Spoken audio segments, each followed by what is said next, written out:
สวัสดีทุกคนสำหรับคลิปนี้เนาะเดี๋ยวเราจะมาแกงหน่อไม้แบบหน่อไม้ไล่เน่งหน่อไล่นะพอดีไปหาอยู่สวนอยู่ลุมนี่แหละแบบเป็นหน่อสดๆเลยเนาะมีตู้คุณย่าเพิ่นอยากกินแกงขมๆเลยน้อยนึงนะก็เลยไปหาเผอิญว่ามันเกิดหลายอยู่เนาะมันมีประมาณ3 กอแต่ว่าหาได้หลายอยู่แต่ซ้ำนี่ก็เหลือกินแล้วเนาะพอบ่ได้กินหน่อไม้แกงหน่อไม้โดนแล้วหน่อไม้สดๆหน่อไม้ป่าแบบนี้นะมีแต่หน่อเลี้ยงน้องหรือว่าหน่อไม้บานหน่อกิ่งซุ่มนะแต่ว่าหน่อไล่นี่บ่ได้กินโดนอีหลีเนาะทุกคนเนาะก็เลยสิมาแกงแบบแซ่บๆเลยแบบแกงแบบบานๆเลยทุกคนสิบ่เน้นใส่เครื่องอย่างหลายนะมื้อนี้สิบ่มีเห็ดเนาะเพราะว่าเห็ดเฮาบ่ออกก็สิมีมักบวบมีขะแยงเก็บอยู่ในบ้านนี่แหละเนาะใส่แบบแกงแบบธรรมชาติเอา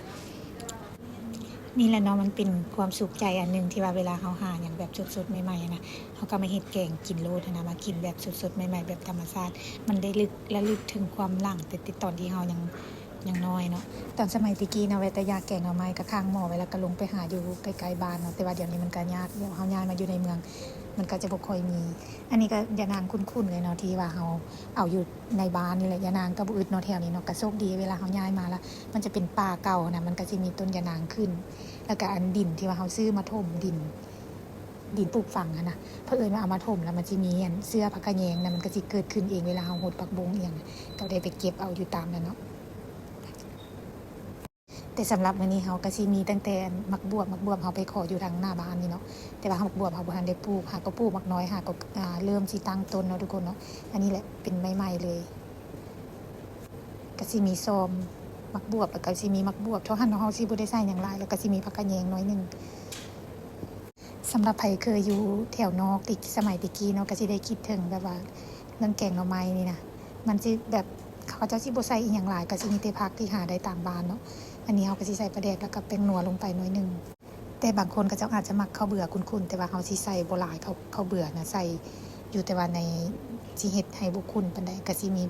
ปรุงรสด้วยน้ำปลาเกลือน้อยนึงเนาะก็สิเรียบร้อยแล้วสำหรับแกงหน่อไม้เฮามื้อนี้ตามท้ายลงไปด้วยผักขะแยงทุกคนผักขะแยงก็เก็บในบ้านเด้อเป็นผักสดๆใหม่ๆเลยกลิ่นหอมกระจายทั่วบ้านเลยทุกคนอันนี้แกงตอนเช้าเนี่ยนี่ใหม่ๆเลย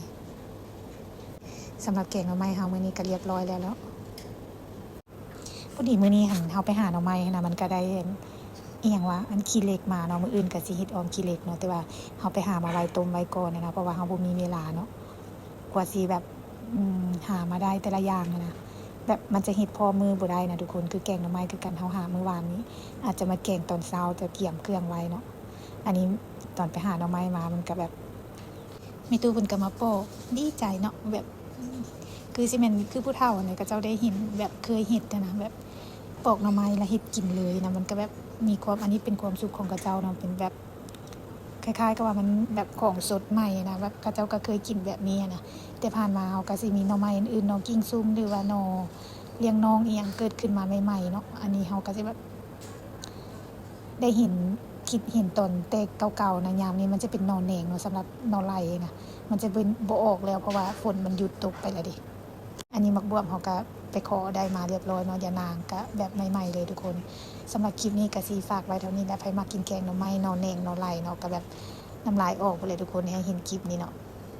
อันนี้ผักกะแยงเขาก็เก็บในบ้านเขาอันนี้มันเกิดเองเลยทุกคนมันเอาดินมาใส่กระถางแล้วเพิ่นเกิดเองเพราะว่าดินที่ว่าเขาซื้อมาดินปลูกฝังนะก็สิเป็นดินแคมน้ำที่ก็จะเอามาแล้วมันมีเสื้อยานางอยู่นะเพิ่นก็เกิดขึ้นเองอันนี้ก็หดน้ำแล้วก็